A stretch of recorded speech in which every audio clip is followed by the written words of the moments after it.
우리 하나님 말씀 보겠습니다. 하나님 말씀 누가복음 1장 26절에서 38절까지 말씀입니다. 누가복음 1장 26절에서 38절까지 말씀.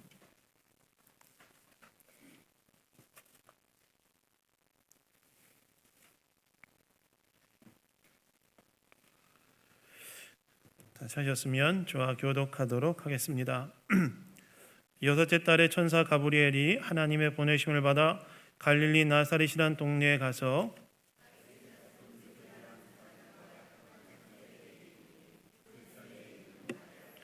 그에게 들어가 이르되 은혜를 받은 자여 평안할지어다 주께서 너와 함께 하시도다 하니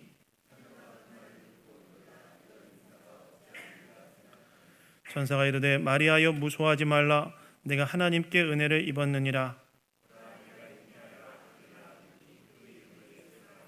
그가 큰 자가 되고 지극히 높으신 이의 아들이라 일컬어질 것이요 주 하나님께서 그 조상 다윗의 왕위를 그에게 주시리니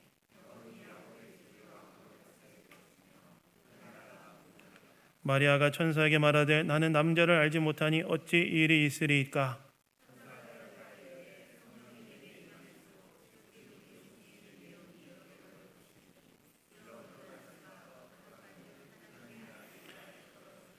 보라 내 친족 엘리사벳도 늙어서 아들을 배었느니라. 본래 임신하지 못한다고 알려진 이가 이미 6달이 되었나니. 함께 하겠습니다. 마리아가 이르되 주여 여종이오니 말씀대로 내게 이루어지이다 하매 천사가 떠나가니라. 아멘. 아멘. 하나님의 구원 역사로의 부르심이란 제목으로 하나님 말씀 나누기 원합니다. 여러분 오스 기니스라는 기독교 작가가 쓴 소명이라는 책을 보면 하나님의 부르심에는 두 가지가 있다고 이야기하고 있습니다. 첫 번째는 하나님 그분께로의 부르심이고 두 번째는 하나님께서 맡기신 사명으로의 부르심이라고 이야기하고 있어요. 성도의 부르심에는 뭐가 있냐? 첫 번째는 하나님 그분께로의 부르심, 그분과의 관계로의 부르심이 있고 두 번째는 뭐가 있냐면 하나님께서 맡기신 사명으로의 부르심이 있다라고 이야기했다는 거예요. 이 말은 무슨 말입니까? 우리가 성도로서 우리가 감당해야 될 사명이 있다는 그런 이야기죠. 성도로서 저와 여러분이 감당해야 될 사명은 무엇일까요? 성도로서 저와 여러분이 감당해야 될 사명은 죄로 깨어진 이 세상을 회복시키는 하나님의 일에 참여하는 것이라고 할 수 있습니다. 여러분 타락 이후로 하나님께서는 죄로 깨어진 이 세상의 회복을 위해 끊임없이 역사 속에 개입하셨고 지금도 일하고 계시지 않으십니까? 그러한 하나님의 구원 역사에 참여하여 그 일을 이루어가는 것이 성도의 사명이자 하나님 부르심이라는 거예요. 그래서 여러분은 구원 역사를 위한 하나님의 부르심에 하나님의 일에 부름받은 사람들이라고 할 수 있습니다. 그렇다면 저와 여러분 이러한 부르심에 어떻게 반응하고 어떻게 이루어가야 할까요? 오늘 이 말씀을 통해 이 주일 아침에 한번 생각해 보기를 원합니다. 여러분 오늘 보면 26절과 27절을 보시면 이렇게 나오지요. 여섯째 달에 천사 가브리엘이 하나님의 보내심을 받아 갈릴리 나사렛으로 가서 다윗의 son 요셉이라 하는 사람과 약혼한 처녀에게 그 처녀에게 이르니 그 처녀의 이름은 마리아라라고 나옵니다. 여러분 여기에서 여섯째 달은 36절에 나와 있는 것처럼 엘리사벳 이 세례 요한을 임신하고 난 후에 여섯째 달을 이야기합니다. 우리가 지난주에 살펴봤던 것처럼 당시 엘리사벳은 나이가 들어 생물학적으로 자녀를 잉태할 수 없는 상태였는데요. 하나님께서 메시아의 길을 준비하는 세례 요한을 그녀를 통해 탄생하도록 하게 하기 위해 그녀가 임신할 수 있도록 하게 하셨죠. 바로 이 엘리사벳이 임신한 후에 여섯째 달에 하나님께서 갈릴리 나사렛이라는 동네에 마리아라는 여자에게 천사 가브리엘을 보내셨다는 거예요. 여러분, 이 마리아는 어떤 여자이길래 하나님께서 천사 가브리엘을 그녀에게 보냈을까요? 오늘 보면 우리가 방금 읽은 26절과 27절을 보시면 마리아가 어떤 여자인지를 알 수 있는 단서들이 나오는데요. 마리아가 어떤 여자였습니까? 우선 그녀는 어떤 여자였냐면 갈릴리 나사렛이라는 동네에 살고 있는 여자였어요. 여러분, 당시 이 팔레스타인 지역은요, 세 개의 지방, 유다, 사마리아, 갈릴리 지방, 이 세 개의 지방으로 구성되어 있었습니다. 이 중에서 가장 중심이 되는 지방은 당시 유대인들의 정치 종교의 중심지였던 예루살렘을 품고 있었던 유대 지방이 가장 중심이 되는 지방이었어요. 그래서 유대, 사마리아, 갈릴리 이렇게 세로 되어 있었는데 유대가 가장 중심이 되는 지방이었다는 거예요.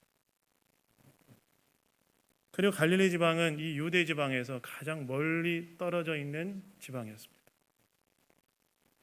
그래서 갈릴리 지방은 어떤 지방이었냐면 당시 팔레스타인 지역에서 가장 변방에 있었던 지방이었다고 할 수 있습니다. 거기 살고 있었던 여자였다는 거예요, 마리아가. 또한 나사렛이라는 마을은 어떤 마을이었냐면 나사렛은 시골의 아주 작은 산골 마을이었어요. 당시 나사렛은 이 사방이 산으로 둘러싸인 분지에 형성되어 있는 마을이었는데요. 이 마을은 대략 몇 명의 사람들이 당시에 살고 있었다고 고고학자들이 얘기하냐면 한 400명 정도, 200명 정도. 여러분, 200명이면 5인 가구로 했을 때 몇 가정 될까요? 몇 가정 될까요? 200명 정도면 5인 가구로 했을 때 몇 가정 될까요? 5, 40이죠. 5, 40이죠? 구구단 됐을 거라고 생각했는데 안 됐군요. 5, 8, 40이니까 한 80가구 정도. 굉장히 작은 마을이죠.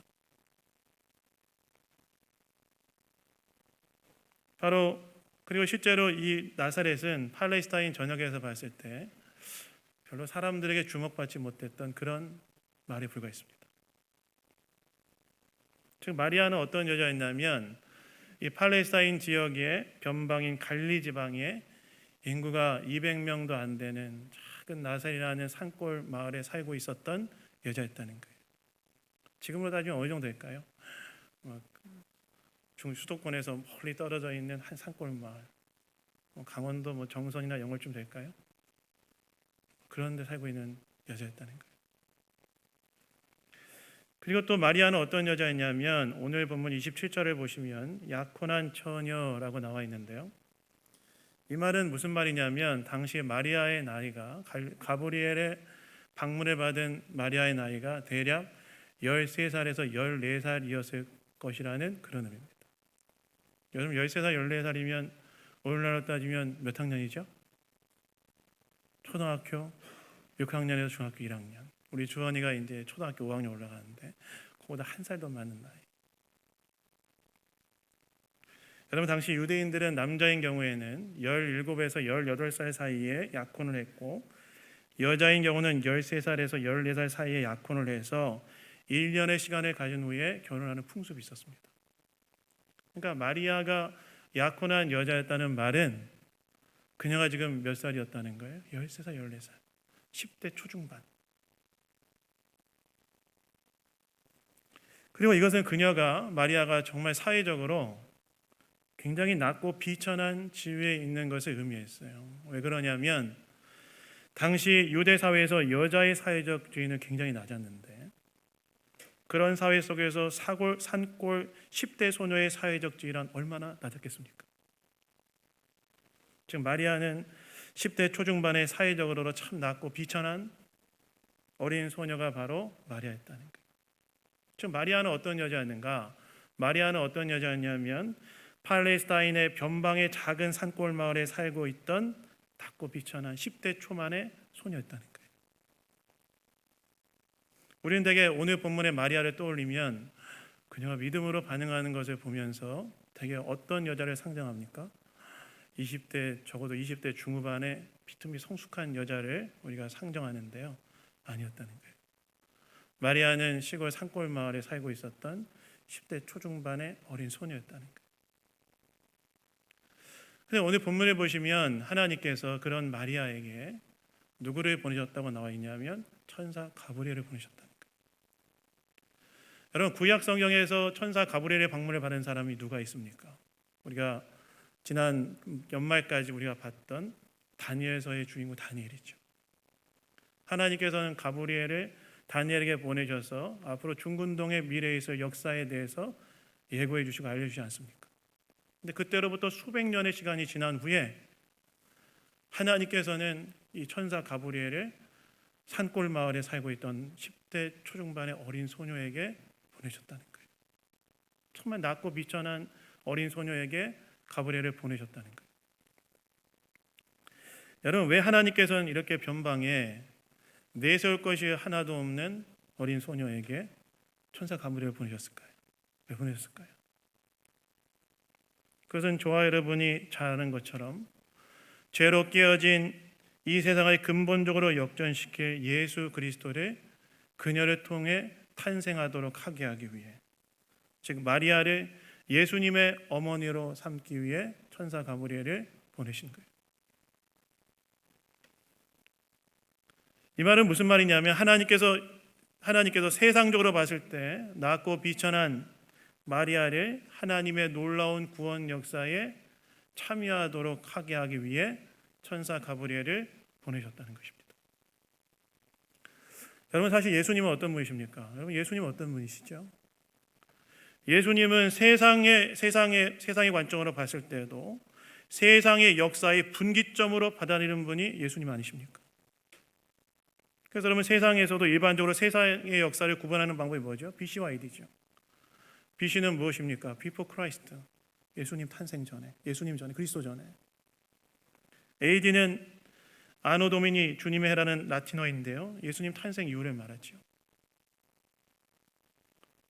즉 세상에서도 세상 역사의 분기점을 예수님 탄생 이전과 이후로 나누는 위대한 인물이 예수님이라는 거예요. 그런데 우리는 무엇을 믿습니까? 그 예수님께서 단순히 위대한 인물만이 아니라 그 예수님은 어떤 분이시냐면 죄로 깨어진 이 세상을 근본적으로 역전시키기 위해 이 땅에 오신 하나님의 아들이라는 사실을 저와 여러분 믿지 않습니까? 놀라운 분이시라는 거예요. 그런데 바로 그 예수님을 탄생하도록 하게 하는 일을 위해 하나님께서 누구를 택하셨다는 거예요? 변방의 산골 마을에 내세울 것이 하나도 없는 어린 소녀 마리아를 택하셨다는 거예요. 즉 하나님께서는 하나님의 크신 구원 역사를 이룬 일에 보잘것없는 한 어린 소녀를 택하셨다는 거예요. 여러분, 이건 뭘 말할까요? 여러분, 이건 뭘 의미할까요? 이것은 하나님께서 하나님의 놀라운 구원 역사를 위해 사람을 쓰실 때 그 사람이 가진 사회적 조건에 영향을 받지 않으신다는 거예요. 하나님께서 하나님의 놀라운 구원 역사를 써나가실 때 하나님은 뭐에 영향을 받지 않으시냐면 그 사람이 가지고 있는 사회적 조건에 영향을 받지 않으신다는 그런 얘기입니다. 하나님께서는 세상에서 볼 때 낮고 비천한 사람, 마리아 그러잖아요. 낮고 비천한 사람, 가장 낮고 비천한 자도 사용하셔서 하나님의 구원 역사를 이루어가신다는 거예요. 여러분, 사실 세상에서는 어떤 사람이 귀하게 쓰임받을 거라고 생각합니까? 세상에서 어떤 사람이 귀하게 쓰임받을 거라고 생각하냐면 좋은 학벌과 탁월한 능력과 높은 지위를 가진 자가 귀하게 쓰임받을 것이라고 생각합니다. 네, 하나님께서 그런 자도 쓰십니다. 누가도 여러분 의사였고 당대 최고의 랍비 가말리엘의 제자이자 로마 시민권자였던 바울도 하나님이 쓰셨어요. 그러나 하나님께서는 그런 자들만 쓰시는 것이 아니라 오히려 하나님께서 어떤 자를 쓰셨냐면 세상에서 볼 때 작고 보잘것없고 내세울 것이 없는 자들, 그런 자들 하나님의 구원 역사를 위하여 하나님 귀하게 쓰였다는 거예요. 하나님께서 산골마을 출신의 작고 보잘것없는 소녀인 마리아를 주목하시고 예수님의 어머니로 쓰신 것처럼 하나님께서 하나님의 일을 위해 사람을 쓰실 때 그 사람이 가진 사회적 조건에 영향을 받지 않는다는 거예요. 여러분, 이건 뭘 말할까요? 우리도 마찬가지라는 거예요. 오늘 우리의 사회적 조건이 하나님께 쓰임 받는 데 있어서 아무런 장애가 되지 않는다는 거예요. 그래서 여러분 다윗 왕을 생각해 보십시오. 사울 왕의 실패 속에서 하나님께서 차기 이스라엘 왕을 세우기 위해 사무엘에게 기름을 부어 이새의 집으로 가라고 이야기하지 않으십니까? 그런데 사무엘이 이새의 집에 왔을 때 아버지 이새가 사무엘에게 보여줄 가치도 없다고 생각해서 선보이지 않았던 아들이 다윗이었지 않습니까? 선보이지 않았잖아요. 그런데 하나님께서는 바로 그 다윗에게 기름을 붓게 하지 않으십니까? 즉 하나님께 쓰임받는 것은 오늘의 나의 사회적 조건에 영향을 받지 않는다는 거예요. 이 말은 무슨 말일까요? 오늘 나의 삶이 세상적으로 볼 때 보잘것없다 할지라도 낙심하지 말고 하나님께서는 그런 내 인생도 주목하시고 하나님의 귀한 구원의 역사 속에 쓰실 수 있다는 사실을 믿으시라는 거예요. 그리고 믿음으로 주님께서 나를 구원 역사에 쓰실 수 있도록 내어드리라는 거예요. 여러분, 제가 좋아하는 작가 중에 헨리 나우엔이라는 작가가 있습니다. 이 사람은요 하버드대학교의 영성신학 교수였습니다. 근데 그가 인생의 어느 시점에 하버드 대학 영성신학 교수직을 내려놓고 데이브레이크라는 장애인 공동체에 들어가서 그들을 섬기며 사는 삶을 선택합니다.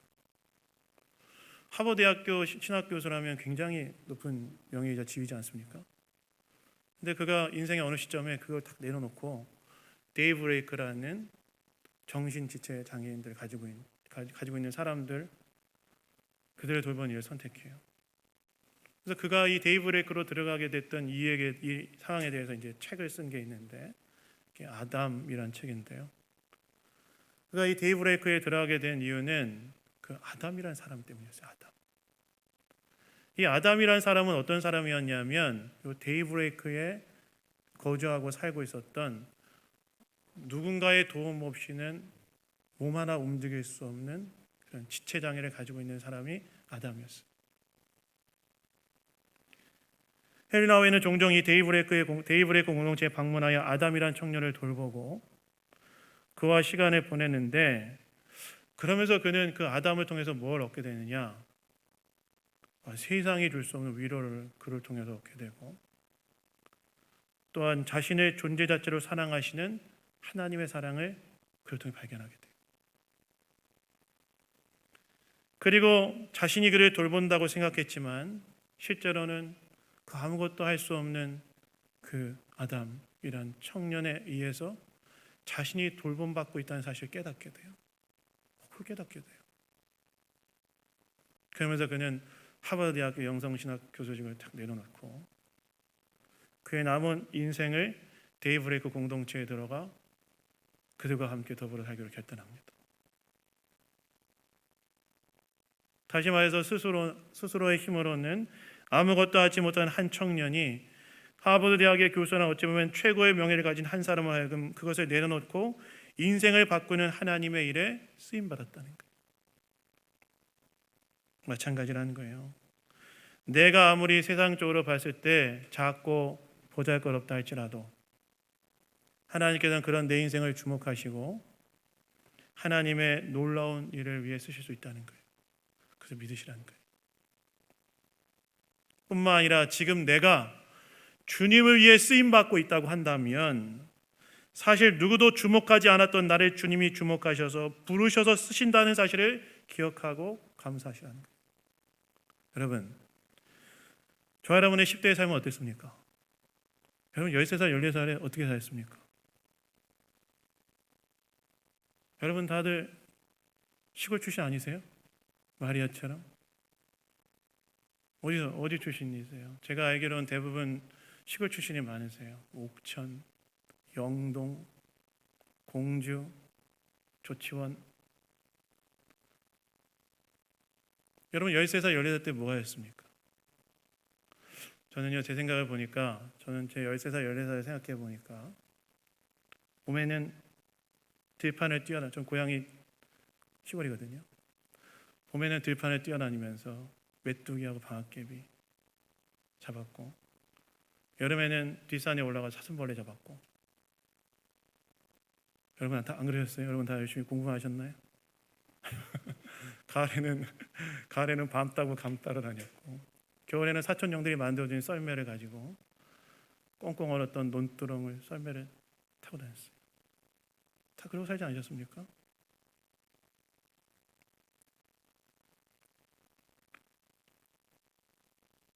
시골에 살던 그냥 한 어린 소녀에 불과했다는 게, 여러분도 마찬가지잖아요. 시골에 살던 무명의 어린 소년 소녀에 불과하지 않았습니까? 물론 여러분들 중에 이런 말 하면 그래도 나는 대도시 출신이다 이렇게 말씀하시는 분들 계실지 모르겠습니다. 그럴 수도 있죠. 그러나 무명에 불과하지 않았습니까? 그런데 하나님께서는 어떻게 했다는 거예요? 그런 저와 여러분을 주목하여 보시고 인생의 어느 때 예수님을 만나게 하셔서 교회를 세우고 하나님 나라를 확장하는 하나님의 구원 역사의 일에 참여하게 하셨습니까? 그래서 우리가 여기 있는 거잖아요. 사실 그것보다 우리는 더 본질적으로 어떤 자들이었습니까? 죄로 인해 심판을 향해 가던 비참한 존재들 아니었습니까? 그런데 그런 우리를 하나님께서 부르셔서 예수 믿어 구원받게 하시고 하나님의 거대한 구원 역사에 쓰임받게 하시지 않으셨습니까? 그래서 여러분, 우리가 하나님의 구원 역사에 부름받은 것에 대한 우리의 1차적인 반응은 무엇이어야 되느냐? 기뻐하고 감사하는 거예요. 감사하는 거예요. 가치 있는 일에 부르셨다는 것으로 인하여 기뻐하고 감사해야 된다는 거예요.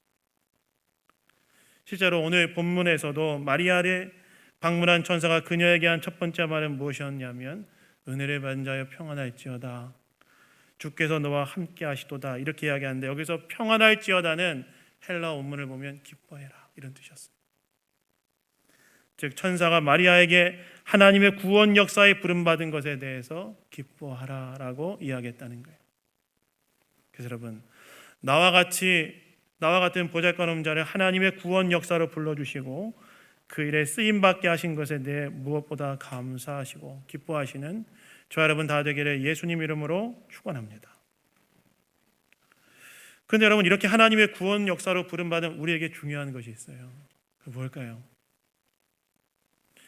그것은 그러한 하나님의 구원 역사는 하나님의 부르심에 고난과 수치가 예상된다 할지라도 그것을 받아들이고 순종으로 반응하는 자들을 통해서 진행된다는 거예요. 순종하는 자를 통해서 진행된다는 거예요.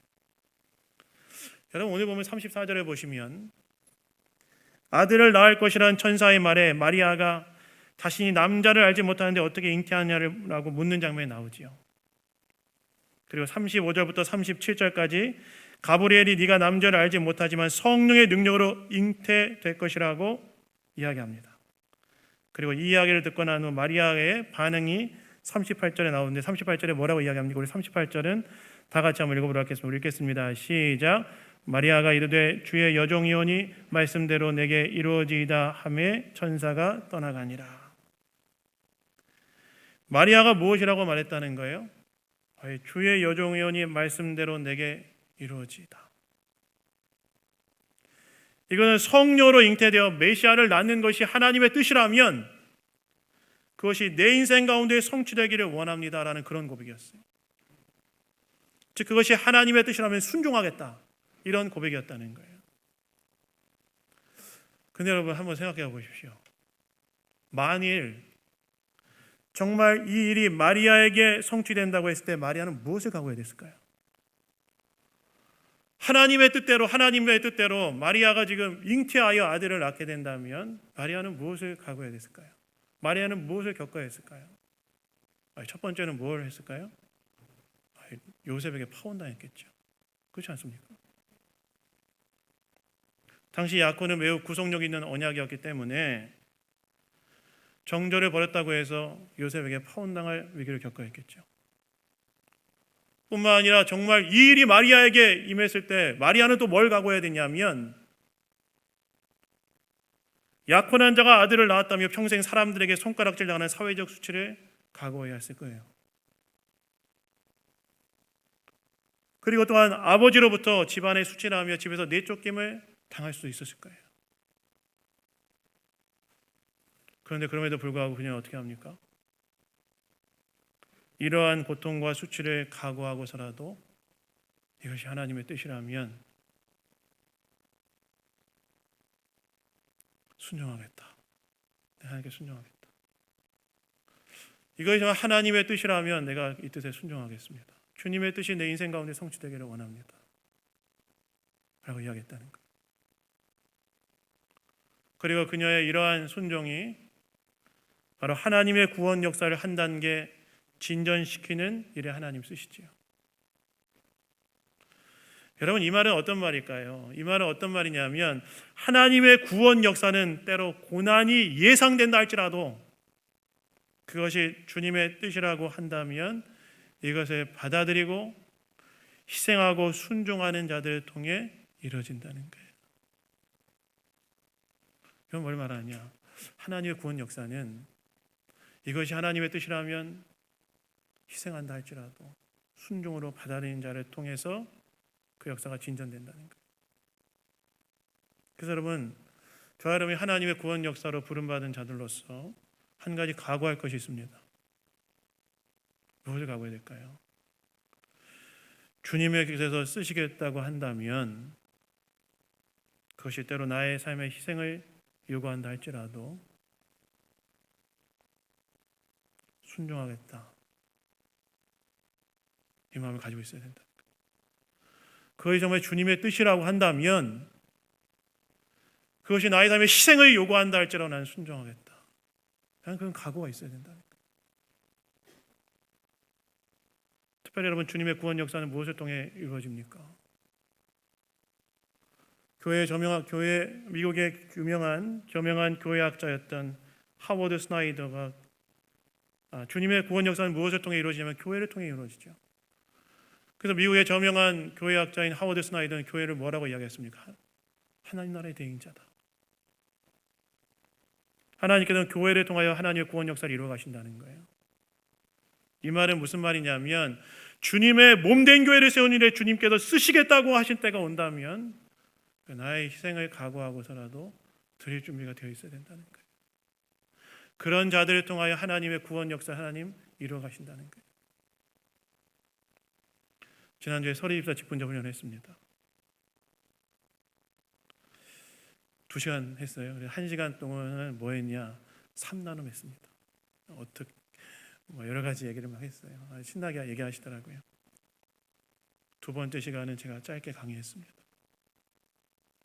그래서 제가 그 시간에 집사님들에게 집사라는 직분은 하나님께서 주님의 몸된 교회를 세우라고 주신 직분이다. 하나님 주신 직분이다. 라는 말씀을 드리고 집사라는 자기 정체성을 다시 한번 분명히 하시고 언제든지 주님의 몸된 교회를 세우기 위해 헌신할 준비가 되어 있어야 된다. 이렇게 말씀드렸어요. 기억나시죠? 우리 집사 직분자 훈련 받으신 분들 기억나시죠? 제 얼굴을 피하지 마시고 다 기억나시죠? 근데 우리가 다 그래야 된다는 거예요. 우리가 다. 주님이 쓰시고자 하신다면 지금 마리아 그런 거잖아요. 이 하나님이 말씀하신 것처럼 예수 그리스도를 탄생하게 하는 이 일을 자기를 통해서 이루어진다고 한다면 그녀 앞에는 그녀가 감당해야 될 많은 고난들이 예상되었어요. 그럼에도 불구하고 주님의 뜻이라면 이것이 내 삶에 이루어지기를 원한다. 그런 마음이 있어야 된다는 거예요. 그리고 그렇게 순종하는 자들을 통해 하나님께서는 하나님의 구원 역사를 이루어 가신다는 거예요. 그래서 여러분, 주님이 쓰시고자 하실 때 언제든지 믿음으로 내어드릴 마음의 준비를 하고 계시는 저 여러분 다 되기를 예수님 이름으로 축원합니다. 예수님으로 축원합니다. 아멘 안 하신 분들은 안 하시겠다는 겁니까? 네, 하셔야 돼요. 근데 정말 중요한 것이 있어요. 바로 이렇게 순종하는 자들이 하나님의 놀라운 축복을 경험할 수 있다는 거예요. 순종하는 자에게 하나님이 축복하신다는 거예요. 하나님을 삶의 우선순위에 두고 힘들어도 주님께 순종하는 자를 주님이 축복하신다는 거예요. 순종하는 자만이 하나님의 놀라운 축복의 문을 연다는 거예요. 그럼 노아를 생각해 보십시오. 아브라함을 생각해 보십시오. 그들은 어떻게 축복을 누렸습니까? 그들은 순종을 통해 축복을 누렸어요. 여러분, 노아가 산 위에 배 지을 때 사람들 뭐라고 했을까요? 여러분 한번 생각해 보세요. 제가 어느 날, 제가 지난번에 한번 얘기했죠. 제가 어느 날 계룡산 위에다가 배를 짓고 있다고 생각해 보십시오. 여러분 저한테 뭐라고 하실 것 같으세요? 듣지는 않겠습니다. 네, 듣지는 않겠습니다. 120년 동안 지었다는 거 아닙니까?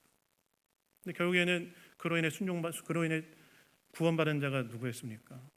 하나님께서 세상을 물로 심판하실 때 구원받은 자가 누구죠? 노아와 그의 가족뿐이었죠. 아브라함을 생각해 보십시오. 아브라함 어떻게 축복을 누렸습니까? 하나님께서 고향 친척 아버지 집에 떠나라. 그에게 고향 친척, 당시 고대 사회에서 고향 친척 아버지의 집은 한 사람의 삶을 보호해주는 안식처이자 보호처였어요. 거기 떠나면 어떤 위험을 당할지 몰랐어요.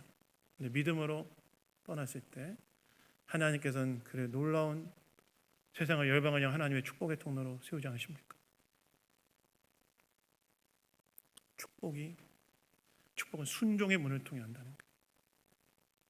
순종이 축복의 문을 연다는 거예요. 제가 전에 미국의 한 교회를 방문한 적이 있습니다.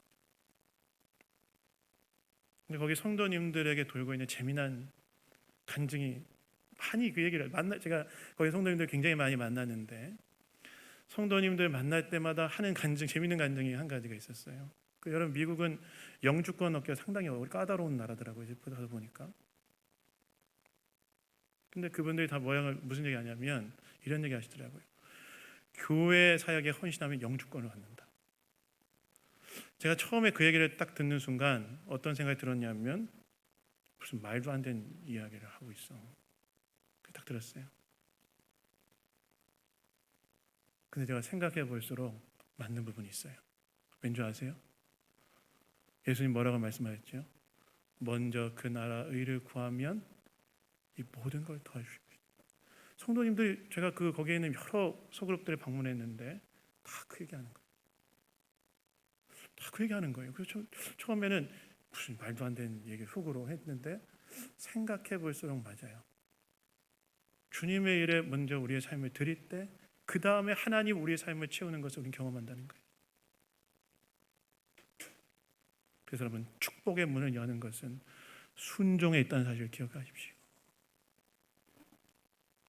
그리고 힘들 때 한번 순종하는 것이 나의 영적 근육을 키우고 믿음의 용량을 키운다는 사실을 기억하십시오. 여러분 팔굽혀펴기 할 때 언제 근육이 늘어나는지 아십니까? 죽을 만큼 하고 난 다음에 더 이상 못할 것 같다고 생각하는 순간 한 번 더 하는 게 근육을 키웁니다. 그렇지 않습니까? 해보신 분들 아시죠? 막 죽을 만큼 했어요. 한 50번 했어요. 더 이상 못할 것 같다 생각하는 순간 하나 딱 더 할 때 근육이 키워지는 거예요. 마찬가지로 너무나 힘들지만 그럼에도 불구하고 순종에도 불구하고 순종하기를 선택하고 순종할 때 한 번 더 순종할 때 그때 우리의 영적 근육이 키워지고 믿음의 용량이 커진다는 거예요. 믿음의 용량이 커진다는 말은 어떤 말입니까? 믿음의 용량이 커진다는 말은 하나님의 축복을 담아내는 분량이 달라진다는 거예요. 여러분 하나님께서 부어주시는 하나님의 축복, 하나님께 부어주시는 축복이 같은 축복이 부어져도 믿음의 분량이 간장동지 같은 사람은 금방밖에 담아내지 못합니다. 그러나 믿음의 분량이 큰 대와 같은 사람이라면 금방 담아내는 거예요. 그런데 그러한 믿음의 분량은 무엇으로 커지는 거예요? 순종으로 커지는 거예요. 순종으로. 그래서 여러분 하나님의 일을 위해 헌신할 때 희생이 필요하다. 희생하십시오. 그냥 할 건지 말 건지 고민하지 마시고 그냥 할 거라면 그냥 하십시오. 주님이 필요하실 때, 주님이 필요하다 하실 때 드려야 될지 말아야 될지 고민하지 말고 그냥 드리십시오. 그것이 참된 축복의 문을 활짝 여는 길이 되는 줄로 믿습니다. 여러분 참된 축복은 무엇으로 여는가? 순종을 한다. 그래서 여러분, 저 여러분은 하나님께 순종하고 있습니까? 믿음으로 내어드리고 있습니까? 언제든 주님께서 원하실 때 그것이 내 삶의 고난과 어려움이 예상된다 할지라도 희생을 요구한다 할지라도 들이심을 통하여 참된 축복의 문을 활짝 여시는 저와 여러분 다 되기를 예수님 이름으로 축원합니다. 근데 제가 오늘 본문을 보면서 한 가지 받은 도전이 있어요. 부록으로 나누길 원하는데요. 무엇이냐? 하나님께는 불가능한 일이 없다는 거예요. 오늘 본문을 보시면 마리아가 남자를 알지 못하는 자신이 어떻게 잉태하냐고 묻자 천사가 성령으로 잉태될 것이다 라고 이야기하면서 37절에 보시면 무엇이라고 말합니까? 대저 하나님의 모든 말씀은 능하지 못하심이 없느니라. 제가 표준 세번역을 보니까 이렇게 번역했더라고요. 하나님께서는 불가능한 일이 없으시다. 하나님께서는 우리의 인간의 눈으로 불가능한 것도 가능하게 하신다는 거예요. 그래서 여러분, 우리가 여기서 한 가지 더 깨닫고 나누고 싶은 말씀은 여러분의 인생에서 참 어려운 일, 불가능한 일 만났을 때도 낙심하지 마시고 불가능한 일을 만났을 때 가능하게 하시는 주님을 붙드시기 바랍니다. 저도 오늘 제 인생에 찾아온 인간의 능력으로 불가능한 문제 앞에서 주님의 가능성을 두고 기도할 것입니다. 그래서 여러분, 불가능한 문제 앞에서 가능하게 하시는 주님의 능력을 신뢰하심으로 그분을 붙드시는 저와 여러분 다 되기를 예수님 이름으로 축원합니다. 말씀을 맺습니다. 여러분, 하나님께서는 우리를 하나님의 구원 역사로 부르셨습니다. 이 일로 불러주심에 감사하고 그리고 순종하심을 통해 참된 축복을 누리시는 저와 여러분 다 되기를 예수님 이름으로 축원합니다. 잠깐 우리 기도하겠습니다. 하나님 아버지 감사합니다. 오늘도 우리에게 말씀해 주시니 감사합니다. 하나님께서 우리와 같은 낮은 자를 하나님의 놀라운 구원 역사에 부르심에 기쁨으로 감사하게 하시고 하나님의 구원 역사는 우리의 순종을 사용해서 이루어가심을 기억하며 순종함을 통해 이 땅에 주님의 부르심에 쓰임받는 자를 다 될 수 있도록 역사하여 주시옵소서. 모든 것 주님께 감사드리며 우리를 구원하신 예수 그리스도의 이름으로 기도드렸습니다. 아멘.